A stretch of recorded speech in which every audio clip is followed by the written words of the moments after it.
Այսօր առավոտյան այս իշխանությունները հարձակվել են Սրբազան պայքարի շարժման աջակիցների, ինչպես նաև Բագրատ Սրբազանի տան վրա, այնտեղ նրանց մեղադրում են ահաբեկչության մեջ, արդյոք Բագրատ Սրբազանը եւ շարժման մասնակիցները ընդունակ են ահաբեկչության։ Տեսեք, լուրջ չի խոսքի, մտքի, ազատության տերորիստների իրական տերորիստների գործողություններն ու մեկնաբանությունները մեկնաբանել քրեական կամ բարական ինչ-որ մոտեցումներում։ Իրական տերորիստները այս ամբողջ շոուի կազմակերպիչներն են, ովքեր տերորի են ենթարկում մեր ժողովրդին, մեր պետությունը արդեն տևական ժամանակ, մարդկանց խոսքի ազատությունը, մտքի ազատությունը, սեփական պետություն ու հայրենիք ունենալու ազատությունը, մարդկանց հայրենազրկելով, տնական դանելով, տերորի ենթարկելով, ցեղասպանությանը հանցակից լինելով, բերե հասցրել են այս վիճակին ու ինչ-որ մտածածին շոուներ,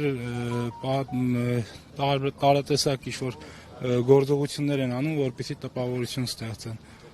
Դաշնակցականներից նույնպես ձերբակալվածներ կան։ Այս պայն ձերբակալված է Դաշնակցության գերագույն մարմնի անդամ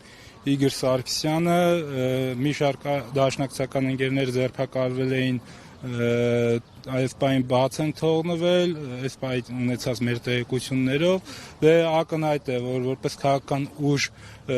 հակազգային այս իշխանությունների կողմից Դաշնակցությունը որպես ազգային կուսակցություն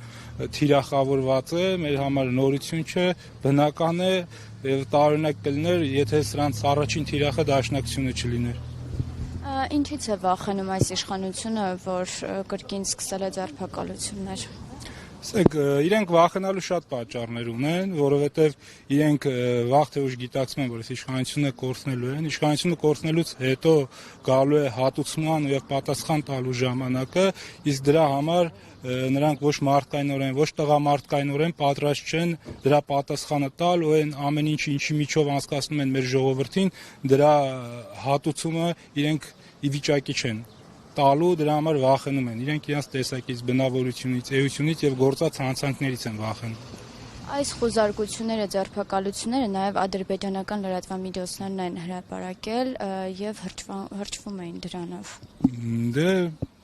ասեցի էլի, բարձ է, ինչի է այս ամեն ինչ տեղ ունեն։ Դե տեսեք, Փաշինյանի Անկարա մեկնելու հետ կապված կարող ենք ուղղակի նաև որպես ժեստ էս ամեն ինչը Ադրբեջանին ու Թուրքիայի վերաբերյալ իրականացվող ցուցադրական ժեստ համարել, որ սա ժեստ է, որ տեսեք մենք ոնց ենք նշում ազգային ուժերին, ովքեր որ դիմադրության ու ազգային օրակարգներով են հանդես գալիս այս ապազգային իշխանության քաղաքականությանը, ովքեր որ սպասարկում են թուրքական շահեր։